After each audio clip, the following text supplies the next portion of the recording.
más de 1.500 millones de personas profesan la religión llamada Islam. Para la gran mayoría de los creyentes, su religión es su vida, para bien o para mal. Hay gente que vive apasionada por su religión. Aunque muchos musulmanes son pacíficos, son bien intencionados, tienen buenas intenciones, la influencia de las creencias religiosas islámicas y de los extremistas que aprovechan la interpretación más militante de esas creencias está arrasando a muchos al camino de la violencia. Muchos altos políticos y estrategas en el occidente han querido insistir en que en el Estado Islámico, que ahora se extiende por el Oriente Medio y que ya domina un territorio más grande que el Reino Unido, no tiene una base religiosa. En esto se equivocan. Un estudio cuidadoso muestra que se trata precisamente de religión, de principio a fin. Más aún, la orientación religiosa de estos militantes que los hace anhelar la muerte de todos los que se opongan a ellos en su empeño por acelerar el fin del mundo, tal como se profetiza en las escrituras musulmanas. Cuán sanguinarios y genocidas se han vuelto estos musulmanes en el nombre de su religión. Hay un informe muy interesante de Graham Booth, publicado en la revista The Atlantic.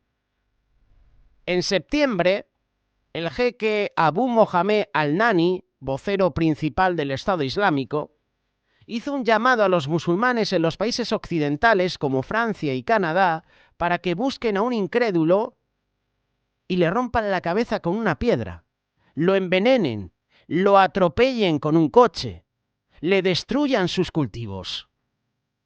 Cuando leo lo de destruir los cultivos, me viene a la cabeza la historia de Gedeón, me viene a la cabeza la historia de los filisteos, de los amalecitas, de los madianitas. ¿Sabes cómo atacaban al pueblo de Israel estos enemigos? Quemando sus cultivos, robando todo lo que conseguían en la agricultura. Destrozaban sus campos, destrozaban el sustento de los israelitas. Y esto es lo que este jeque está manifestando y está incitando a todos los musulmanes. A oídos de un occidental, estos castigos, con cierto acento bíblico, por lo menos lo de apedrear y destruir los cultivos, suenan extraños cuando se juntan, ¿verdad? Esto puede causar terror. Y lo hemos visto aquí en España y lo vemos en muchos países del mundo. Este jeque también se refería al secretario de Estado, John Kerry, como un viejete incircunciso. John Kerry en el punto de mira de todos. Otro más en el tablero de ajedrez, otro títere más. Hay varios dirigentes islámicos que promueven discursos entrelazados con conceptos teológicos y legales, y su exhortación de atentar contra los cultivos hace eco de las órdenes de Mahoma, quien mandó no tocar el agua ni los cultivos, excepto si los ejércitos del Islam se hallaban en posición defensiva, en cuyo caso los musulmanes en tierras de los kufar o incrédulos debían ser inmisericordes, debían envenenar libremente. La realidad es que el Estado Islámico es islámico, muy islámico. Cierto es que ha traído psicópatas y aventureros en su mayor parte de los sectores más descontentos del Oriente Medio y Europa, pero la religión que predican sus seguidores se deriva de interpretaciones del Islam que son coherentes e incluso eruditas.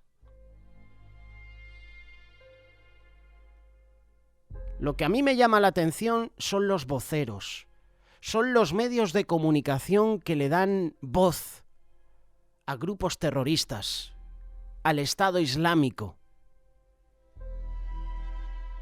Los musulmanes pueden rechazar el Estado Islámico, casi todos, de hecho lo hacen, pero negar que es un grupo religioso y milenarista con una teología que es precisa comprender para poder combatirla, ya ha llevado a los Estados Unidos, incluso a Israel, a subestimarlo.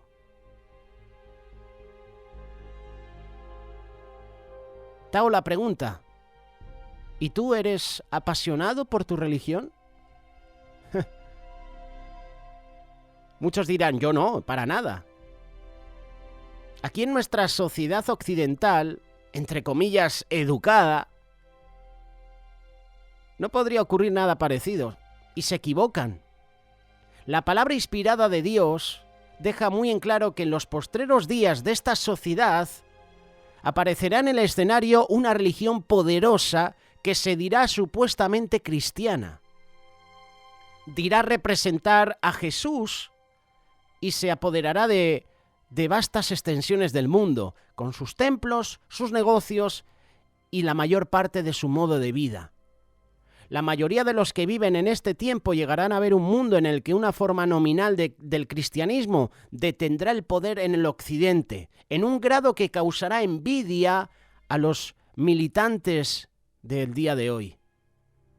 Lo creas o no, la religión, el fanatismo religioso puede ser poderoso. Para bien o para mal, la religión ha sido una fuerza realmente poderosa durante la mayor parte de la historia universal.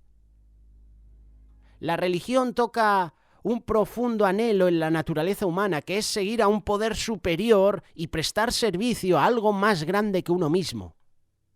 Muchos hombres malos han aprovechado su habilidad personal para torcer este aspecto noble de la naturaleza humana.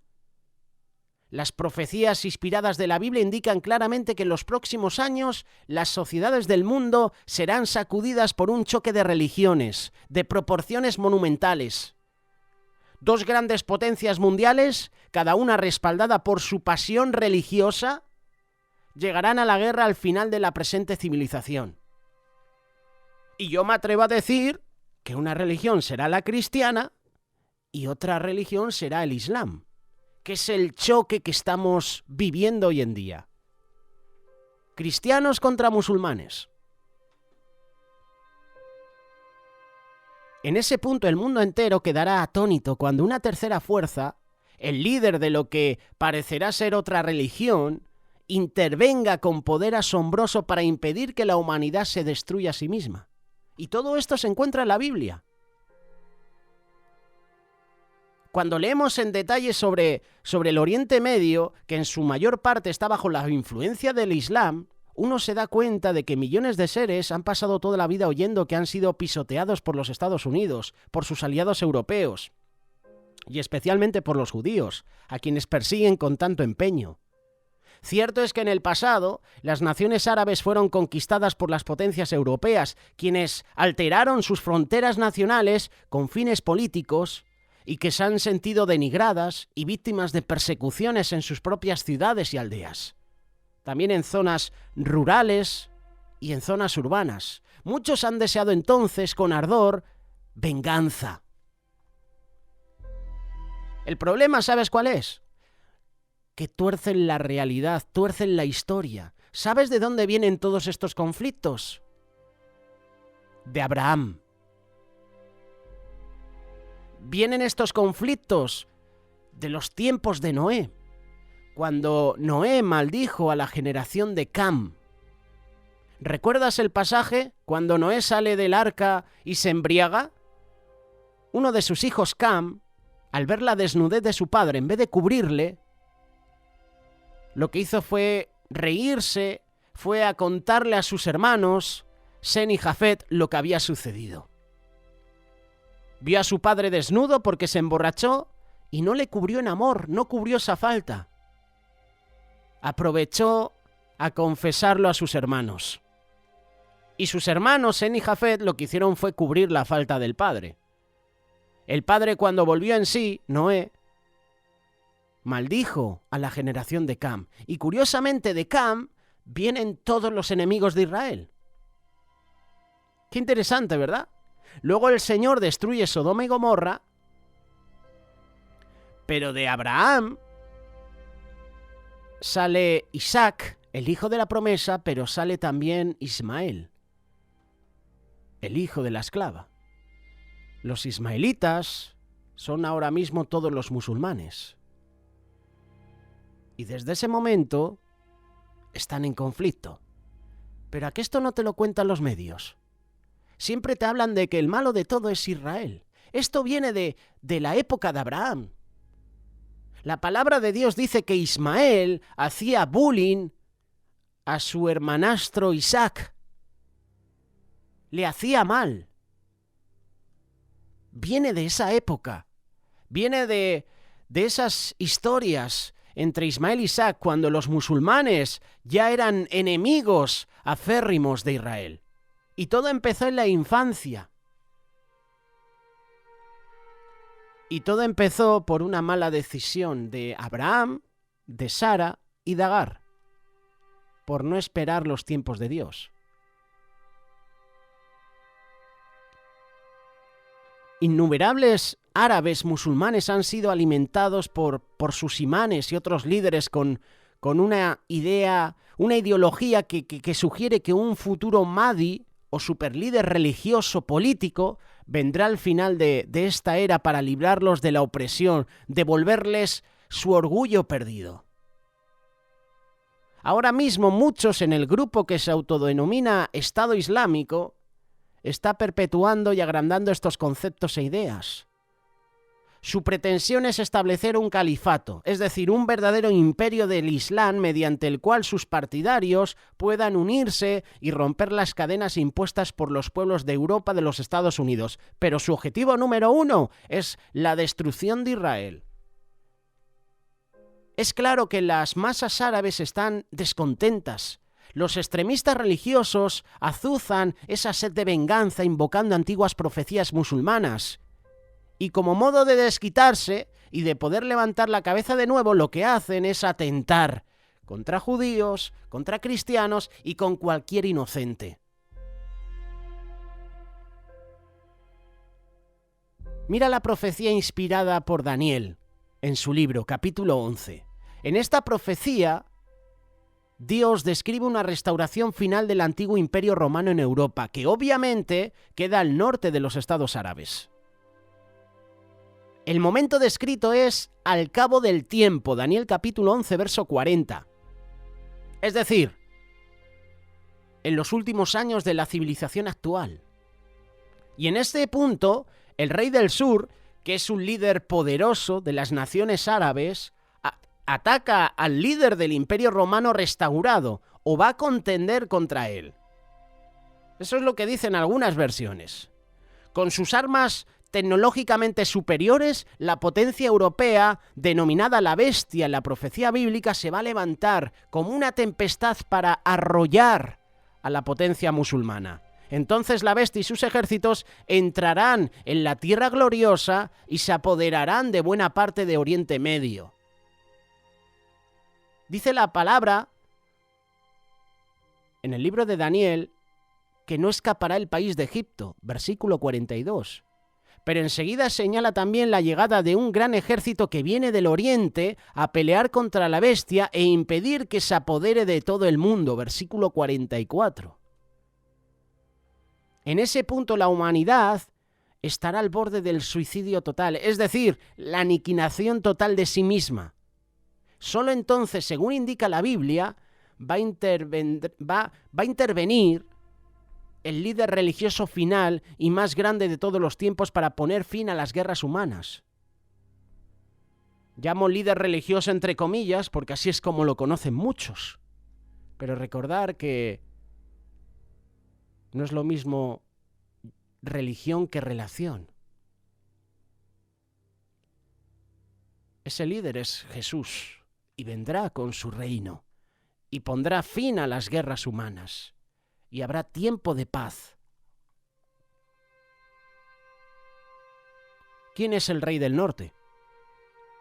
Hay muchos estudiosos de la profecía que han llegado a entender que el rey del norte, descrito aquí, es un futuro Hitler identificado como la bestia. En un futuro relativamente próximo, Este va a encabezar la máxima superpotencia mundial dotada del poderío militar industrial más grande que el mundo haya conocido. ¿De quién se trata? No lo sabemos. Pero claro, si usted y yo leemos atentamente y con la mente abierta, veremos fácilmente que esa futura bestia es de hecho el líder posiblemente de un nuevo imperio romano restaurado. La Biblia dice: esto para la mente que tenga sabiduría. Las 7 cabezas son 7 montes sobre los cuales se sienta la mujer y son 7 reyes.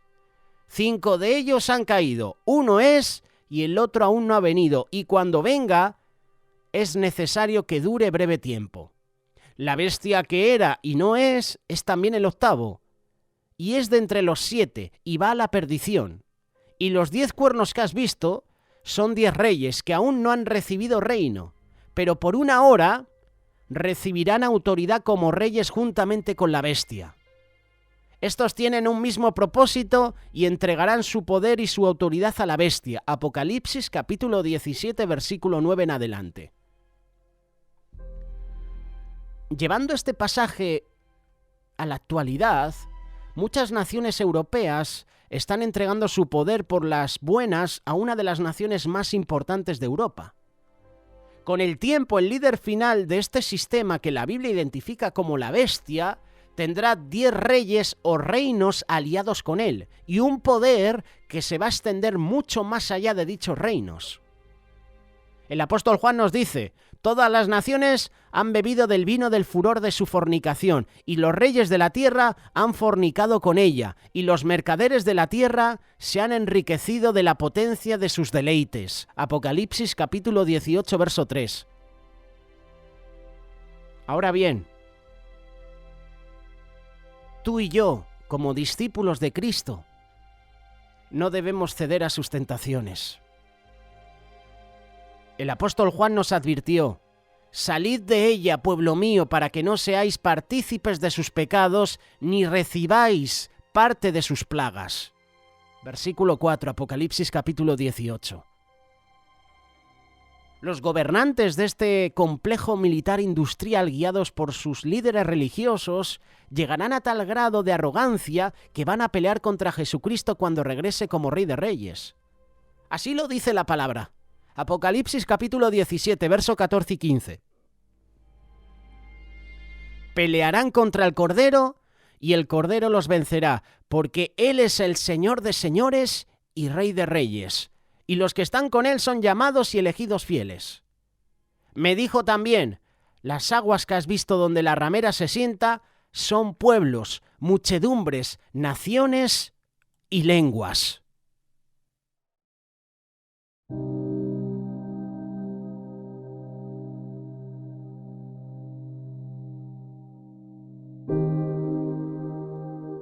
La iglesia falsa, descrita en el versículo 15, se monta con poder religioso sobre multitudes de naciones, multitud de lenguas.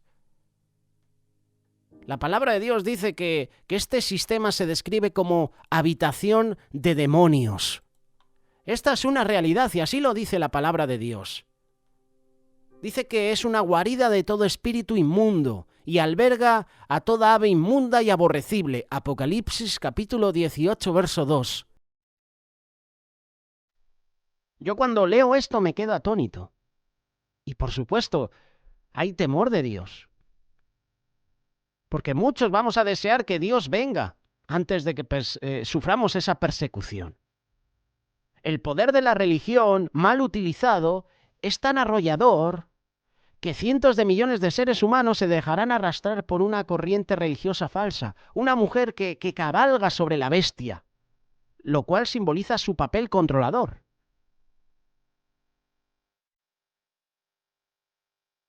El pastor de la Iglesia Cuerpo de Cristo, Miguel Díez, ha escrito un libro que te recomiendo ahora mismo, al igual que recomendamos el PDF que estamos anunciando en las últimas semanas, un PDF gratuito, Orar como respirar. Miguel Díez ha escrito 95 tesis vivas, Jezabel. Este libro está disponible en librería Los Olivos.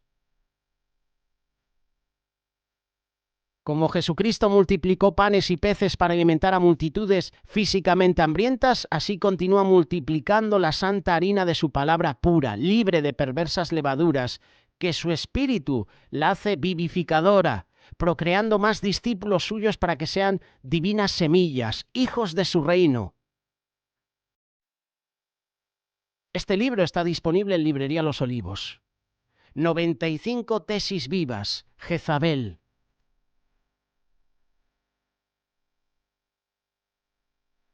Esta religión falsa ahora mismo se está apoderando de todo el mundo. Ella los hará pelear contra Jesucristo cuando regrese a gobernar sobre el mundo, como dice Apocalipsis capítulo 17, verso 14.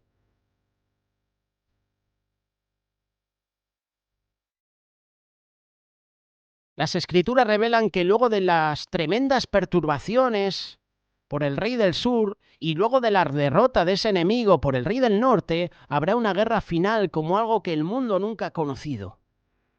Cuando los ejércitos de la bestia dirigidos por Europa se amasen para hacer batalla contra más de 200 millones de soldados procedentes del Oriente, así lo dice la palabra de Dios, el Dios Todopoderoso intervendrá para detener la matanza total que estará a punto de ocurrir. Y será el regreso de Jesucristo en persona para intervenir, para evitar la destrucción total de toda la humanidad. Dice la palabra en el libro de Joel, capítulo 3, verso 12, que llevará a las naciones de la tierra al valle de Josafat. Allí, con su poder total, producirá la culminación del día del Eterno, en el valle de la decisión.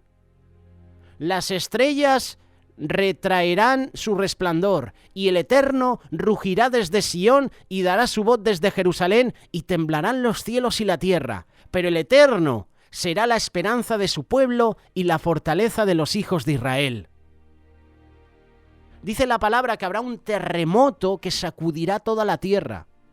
Jesucristo regresará con poder absoluto para establecer su reino, su gobierno en la tierra. Así lo dice Apocalipsis capítulo 11, verso 15. El séptimo ángel tocó la trompeta y hubo grandes voces en el cielo que decían: los reinos del mundo ha venido a ser de nuestro Señor y de su Cristo, y Él reinará por los siglos de los siglos. Jesucristo va a regresar no solamente como Rey de Reyes, sino también como Señor de Señores. Vendrá como sumo sacerdote de la única religión verdadera. Nos enseñará en sus caminos y andaremos por sus veredas, porque de Sión saldrá la ley y de Jerusalén la palabra del Eterno. Miqueas capítulo 4, versículo 1 y 2. Después, aunque todos los pueblos anden cada uno en el nombre de su Dios, nosotros con todo andaremos en el nombre del Eterno, nuestro Dios, y lo haremos para siempre. Además vendrán muchos pueblos y dirán: venid y subamos al monte del Eterno, a la casa del Dios de Jacob. Él nos enseñará sus caminos y caminaremos por sus sendas, porque de Sión saldrá la ley y de Jerusalén la palabra del Eterno. Y juzgará entre las naciones, y reprenderá muchos pueblos, y volverán sus espadas en rejas de arado, y sus lanzas en hoces. No alzará espada nación contra nación, ni se adiestrarán más para la guerra. Está hablando de la venida de Jesús, y cuando venga Jesús ya no habrá guerra, ya no habrá llanto, ya no habrá dolor, habrá paz, habrá amor entre las personas. A diferencia de la época actual, en la que militantes religiosos buscan matar y mutilar en el nombre del Islam y otras religiones, el reino de Dios sobre la tierra introducirá un tiempo cuando los seres humanos ni siquiera aprenderán a hacer la guerra, ni a matar, ni a destruirse unos a otros. ¿Sabes qué van a aprender? El camino de Dios. Cierto es que la religión constituye una fuerza poderosa. Al final, la religión verdadera, por decirlo de alguna manera, traerá una utopía feliz de amor, de alegría, de paz. Y eso nunca antes había visto en la historia del mundo.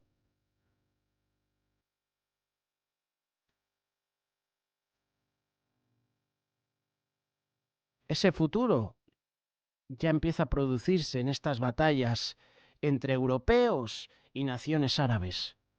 Y eso va a terminar por afectar a todas las naciones sobre la faz de la tierra.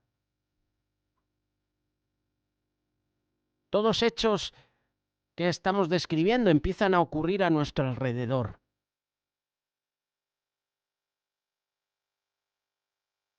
Jesucristo enseñó una y otra vez que el camino de Dios es el de un cristiano lleno del Espíritu y que se vale del Espíritu Santo para poder guardar los mandamientos.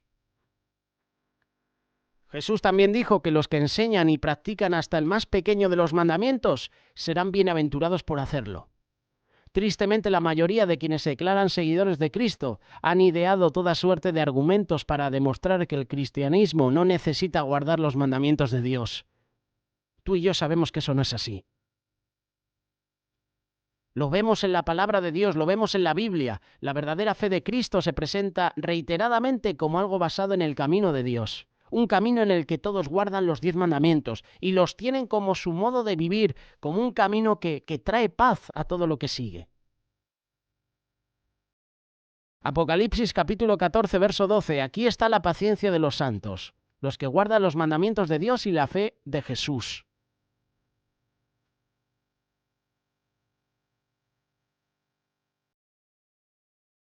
Examinadlo todo, retened lo bueno.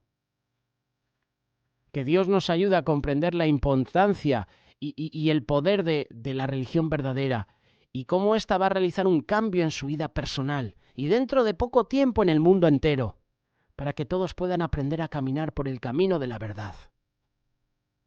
Nos toca predicar de Cristo, nos toca compartir el amor de Dios a todas las personas que podamos. Dice la palabra que el amor de muchos se enfriará y lo estamos viviendo. ¿Y sabes dónde va a empezar eso? En la familia, en el hogar. Va a empezar en uno mismo. Vienen tiempos difíciles y vemos como el Islam, por destacar una religión, se está apoderando del mundo. Cada día más fieles se unen a esta religión diabólica. Que eso no nos pasa a nosotros. Que nuestra confianza esté puesta en Cristo cada día. Esa es la mejor decisión que podemos tomar.